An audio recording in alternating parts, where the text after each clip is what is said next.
Good day. This is Thumbs United. We are working on the GoPro footage, not footage, but photography for this journey through America. It's kind of complicated what we're about to do, but the photos are 3D photos, and so right now we're only looking at the photos from the left camera, or the left eye, like we like to say when working with 3D material. And so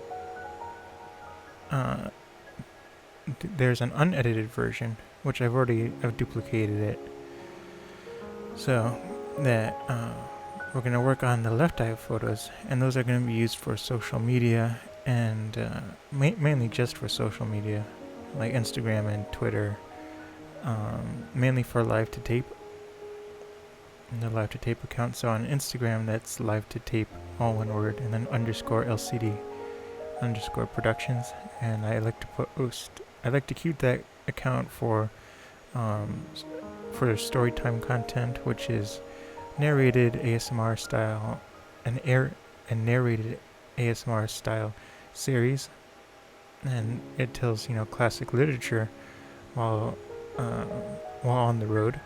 So it's like you're listening to books on tape while you're driving.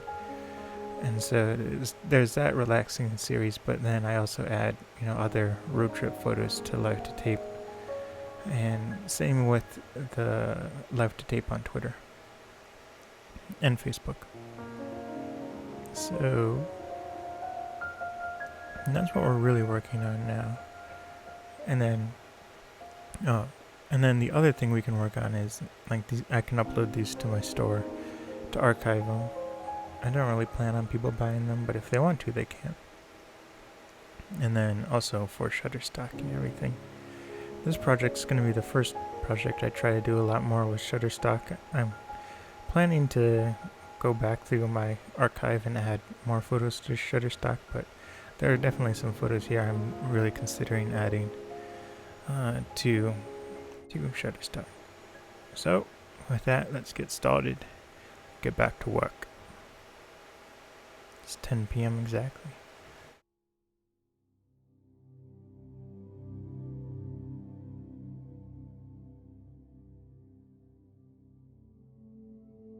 Now this one, we're starting off in Michigan, and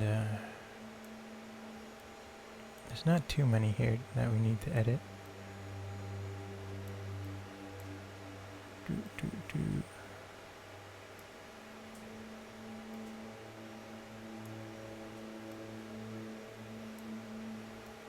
Now these are all JPEG, so they're not.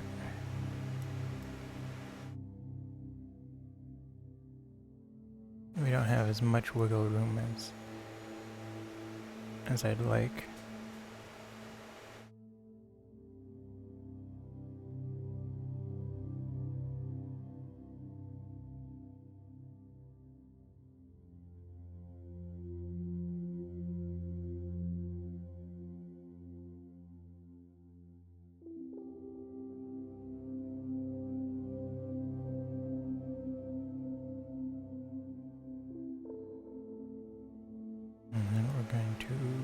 It. Let's see what's the best. That's not good. We're gonna do 16 by 9.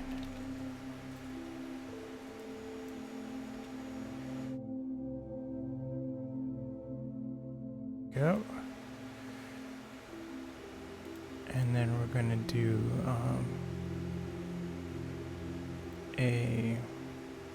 a lens adjustment, and it's going to fix the distortion that you get from the fisheye lens that the GoPro has. The nice thing about the GoPro is it's really like a shotgun. of cameras. You just aim it in the general direction of what you want, and you're like guaranteed to get it somewhere in frame. But it is a really wide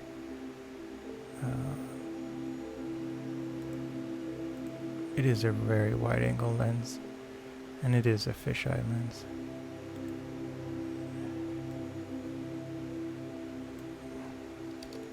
Okay, so that's kind of our template, and hopefully all the photos will be similar to that, so we don't have to do too much work. Just fine-tune everything specific to each photograph. So we're going to synchronize settings, and we're going to synchronize the crop, so we don't have to recrop everything. And then we're going to synchronize the lens corrections, and it's going to plug and chug and go through them all. I'm planning on doing the first two sections. We'll see. I think these will go by a lot faster than editing the 35mm, because with the 35mm we had a lot of choices and we could really design how we wanted the overall look to be. But with the JPEGs and the GoPro photographs, that we're very limited into what we can actually do. So it's pretty much, there's only one option for good quality that we have, and we can't really be too stylistic with the photographs.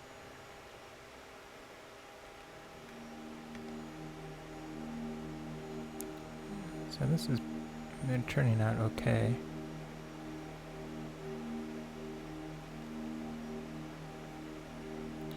I don't want to DOS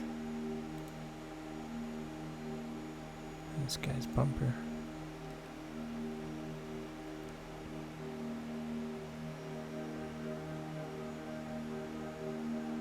I got the nice sunset. I got the first bug splatter.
All we have to really do is work with getting rid of this bug gut on the lens. That's the unfortunate thing about mounting the cameras to the outside of the car. You have to really mount it to the outside to get good quality photos. You don't really want to shoot too much through the window. I know I did that for my 35mm photos,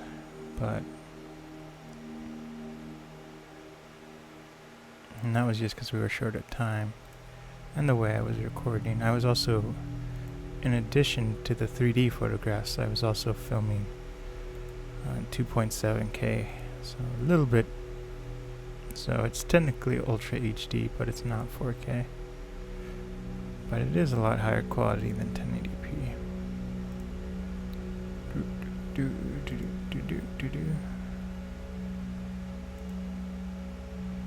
getting close to being finished.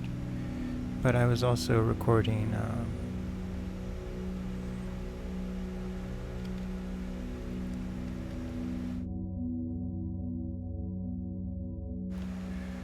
360 video, which I have to check to make sure it's still.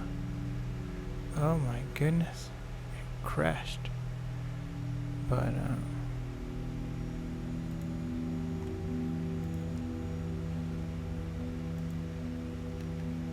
yeah, so I was recording a lot of video in 360, and it's come out pretty well so far. I haven't edited it. I'm going to be doing an editing style similar to how I did story time for live to tape, where it is going to be kind of transformed into more of a time lapse. I call them drive lapse. So it's like time lapse photography while you drive.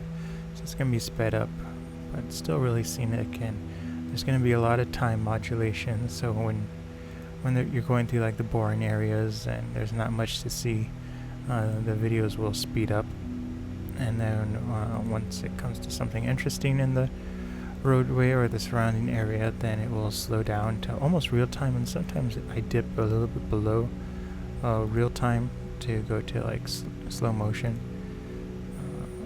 But what's interesting about the way I do it is the whole time modulation is in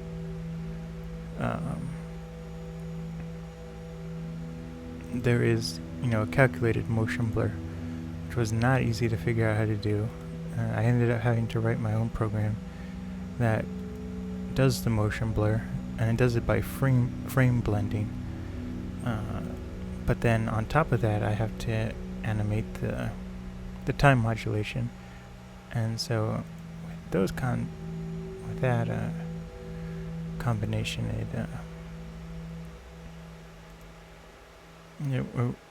it works better than using some other programs.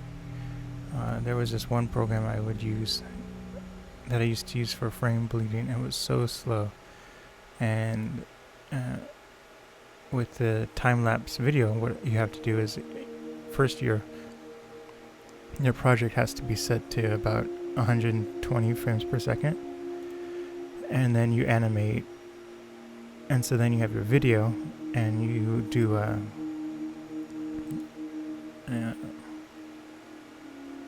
time adjustment, speed control layer, and so you set it to start at like 0.25, and so what that does is, because you're working at 120 frames per second, it remaps the video, which I shoot at 30 frames per second, but it remaps the video to being four frames for the same frames, and so that would be playing in real time at 120 frames per second, the same real time as the 30, by duplicating the frames.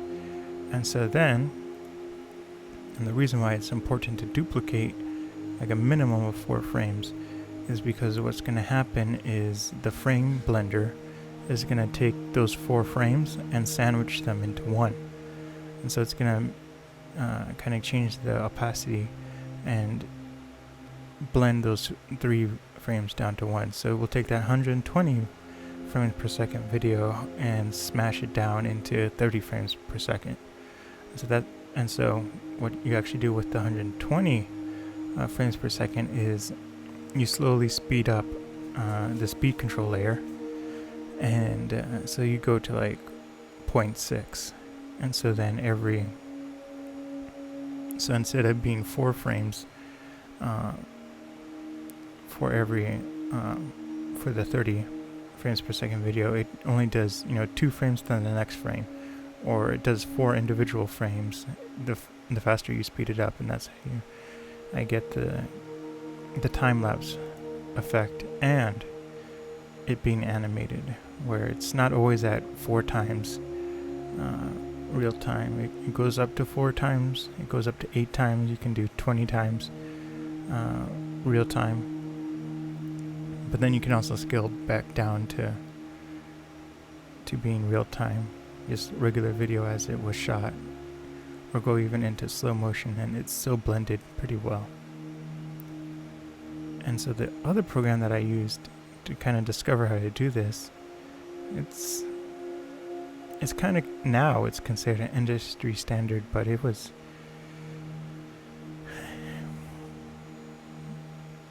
just I question how they built it. And so for it to convert the 120 frames into a 30 frame with frame blending, it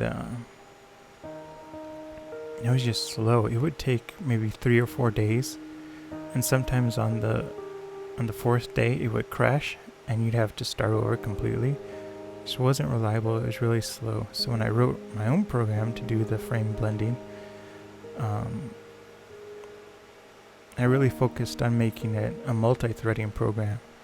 So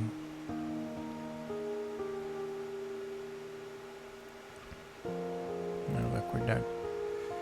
And so because I focused on it multi-threading the frames, instead of doing one frame then the next, I could have it do like 64 or 120 frames all at once. And so it doesn't take that much computational power. So you can do a lot of threads.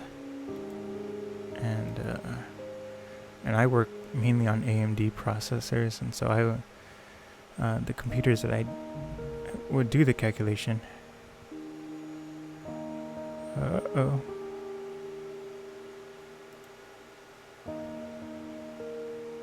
What's up?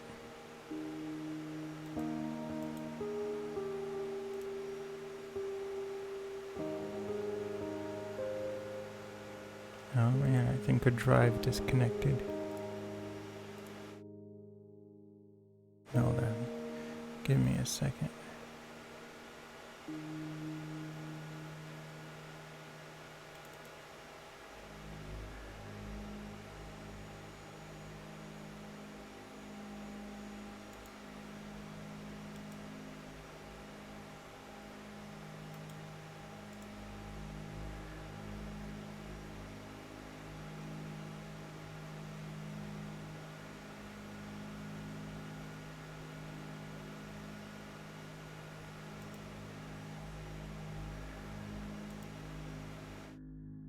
Oh, that's weird.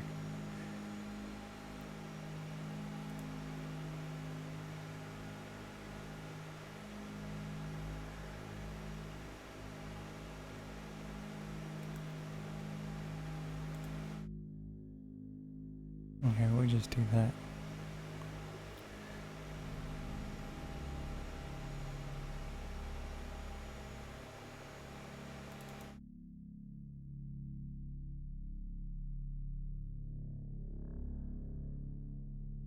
Yeah, my hard drive's having problems.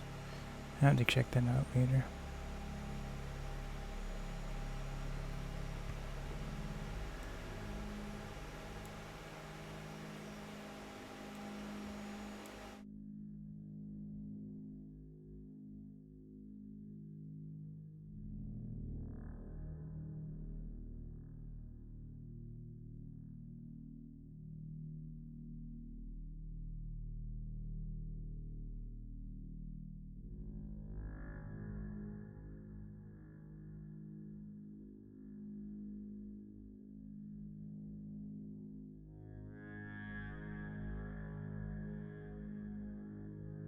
Now let's see.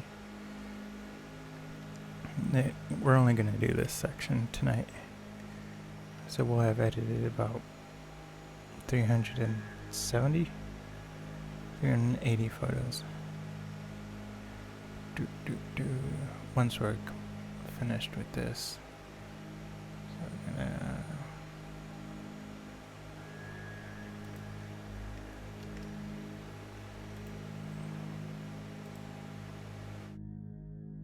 oh man, we didn't finish this. We still have to do the lens correction. This is the GoPro. And we have to do our crop still, which is 16:9.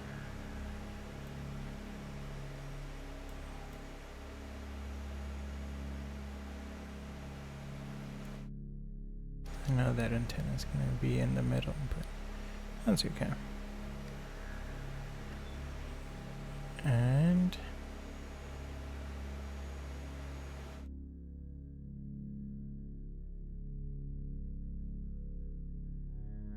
let's synchronize settings now.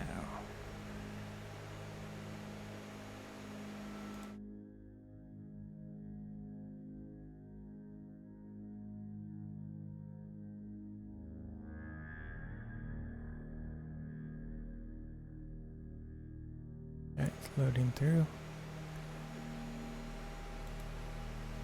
So that one's fine. This is nice and moody. Let's brighten it up a little bit. Didn't really see the storm coming with all those clouds.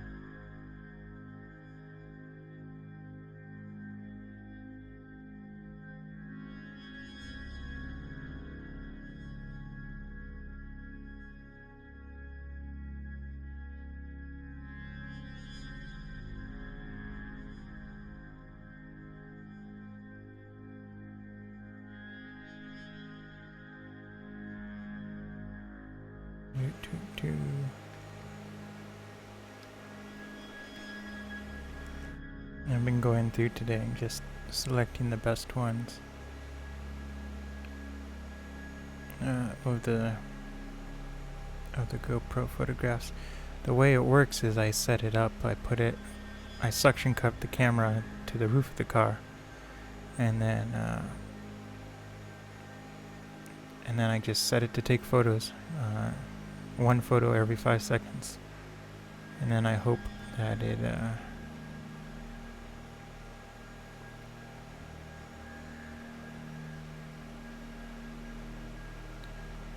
just kind of hope, it gets something good.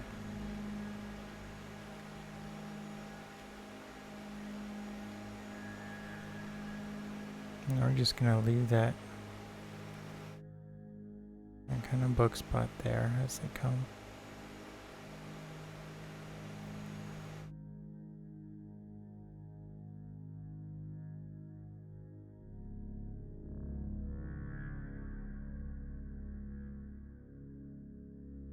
The windmills. Okay, I have to let it catch up a little bit. Just a little bit.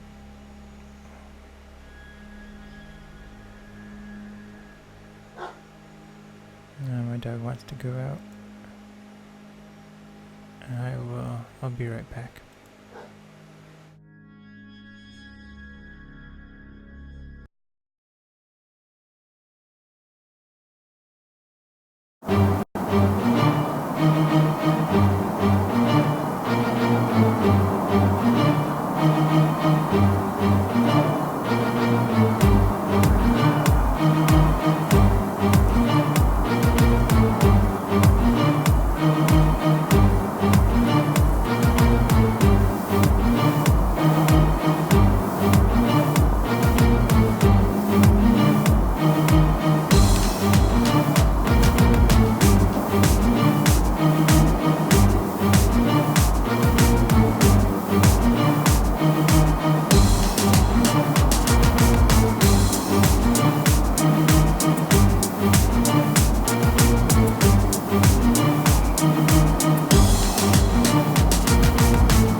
Okay, I'm back.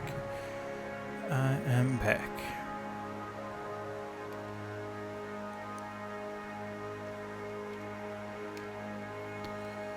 I took my dog out and she was like, I don't want to go outside. And I was like, so we just kind of stood out there. And then she was like, okay, I'll come back in.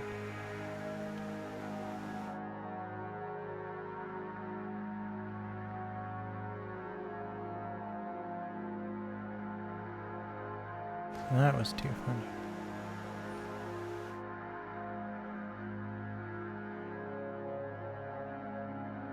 I don't know, should I remove that bug thing? It's gonna take a lot of processing power. And I guess we'll go back.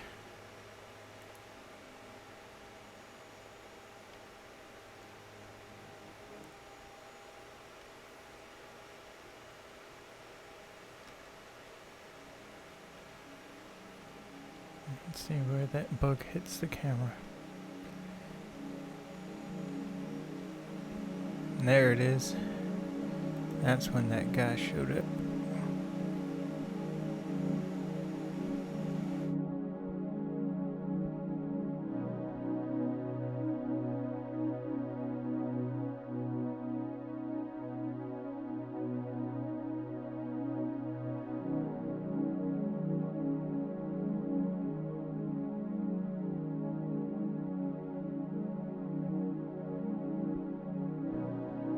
Just fingers crossed it knows what it's doing. Pretty easy because it's overcast, so there's a lot of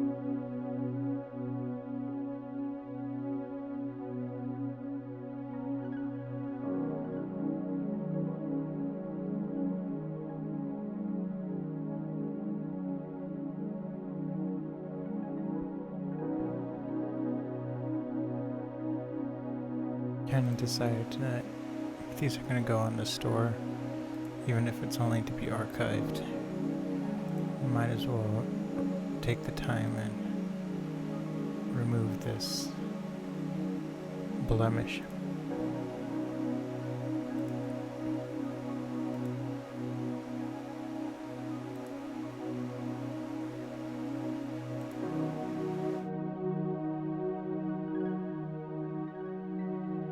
Finally finished all the root beer I had amassed from this road trip. On the way back home, we went to the store and they had a 4-pack root beer, but then they had a 12-pack, and the 12-pack was half the price of the 4-pack. So I like, might as well get the 4-pack.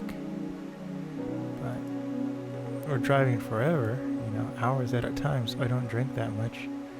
So I don't have to go to the restroom that often. Because the family's always like, oh, Lloyd always has to go to the restroom. And it's like, oh, I didn't want to be that person on the road trip. So it's actually a lot more comfortable not drinking so much. But, so on the way back, I only drank 2 of the 12 root beers. So for the whole week, I've been drinking like 1 root beer a day, and so finally I was down to 3. And I drank all 3 today. I'm trying to get rid of them, but they have the corn syrup, and I'm allergic to corn, so I was like, you know what? Instead of just having them sit here and I'm always staring at them, let's drink a whole batch of what I'm allergic to.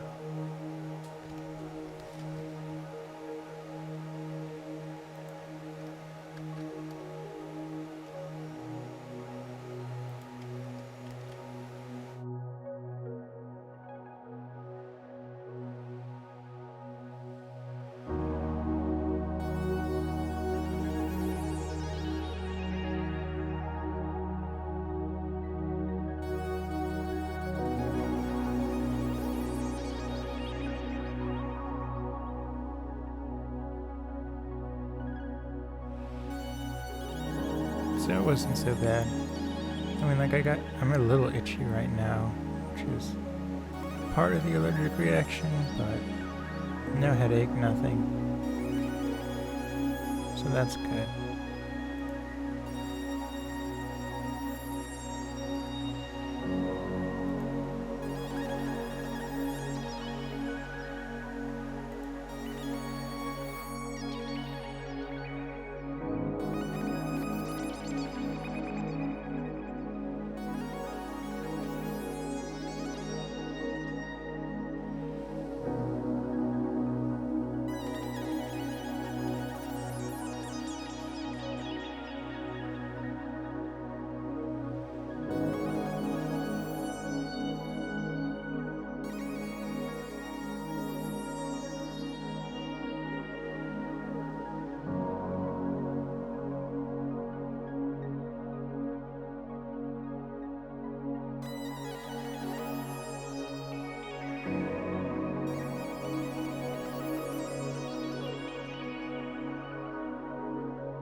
We've already been streaming for almost an hour.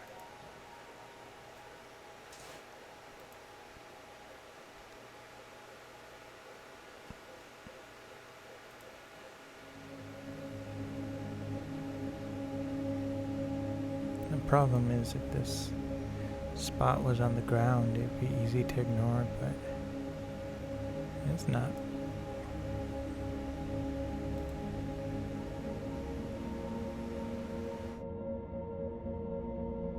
Whoa!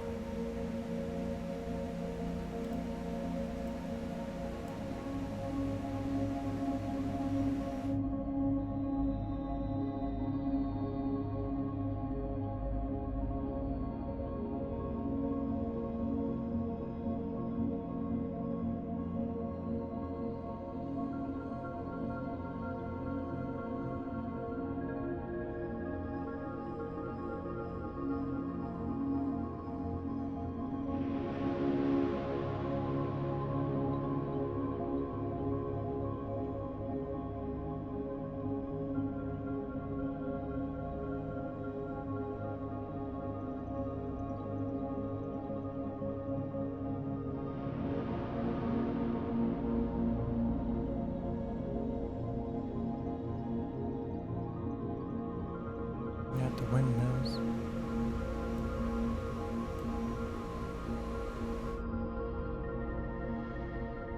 Lots of windmills.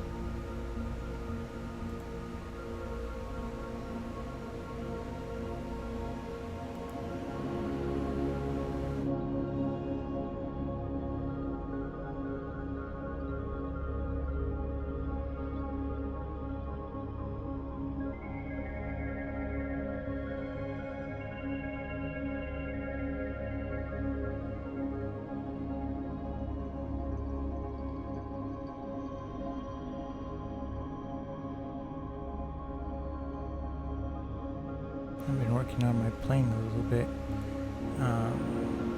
Friday, what I thought happened was the speed controller died. So I ordered a new one, and it ended up the speed controller didn't die. It was the motor that was dead. Some of the wires had fused, and that's why it wasn't working. So I went through all this work putting the new speed controller in, and then all of a sudden it was still doing the same thing. So I was like, that's weird. So I had a bigger airplane that was in pieces, and it was just that way because it didn't make sense to fix the other plane, the vertical rudder, the vertical wing, which is essentially the rudder of the plane, part that goes straight up and down. At the back had broken off, and I couldn't get the top half And so if I wanted to fix it, I would have to buy an entire new plane. So I was like, I'm not going to do that. So I decided to downsize and go to the model that's, instead of it being a 6-foot wingspan, it's about 5 foot. And it's been an experience. But so the motor finally died last Friday. And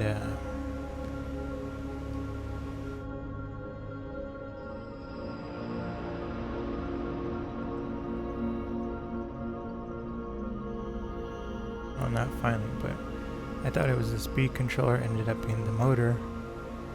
And so I put the motor from the bigger plane in the little one, and it took a lot of work. Like, I was sweating to death trying to get the mounts to fit and everything, but I finally got it in, and it looks like it will do well. And then I went to look for, there's a special nuts that you use to keep the propeller in, and couldn't find it. Like, I found there's like 3 pieces to this nut that screws on.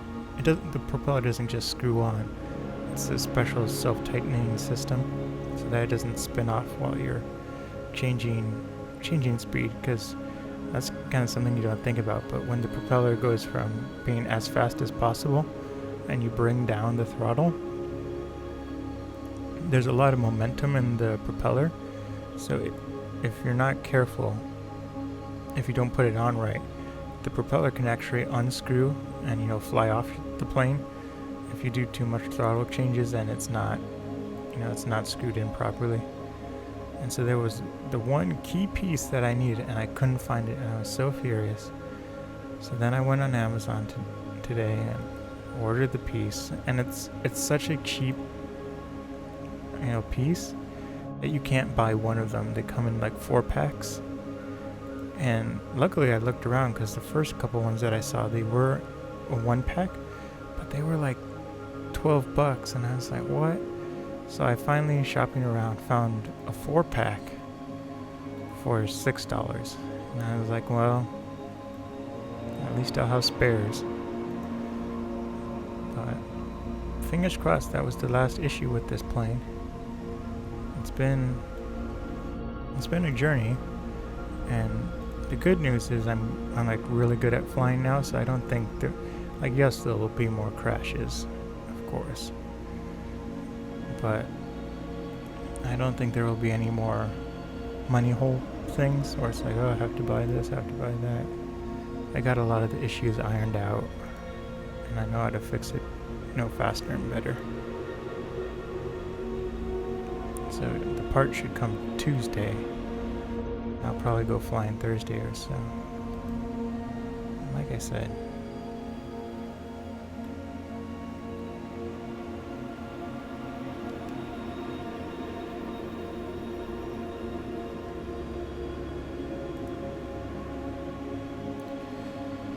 well, you know what, I'm tired. And we're not even a third of the way. No, we're like exactly a third.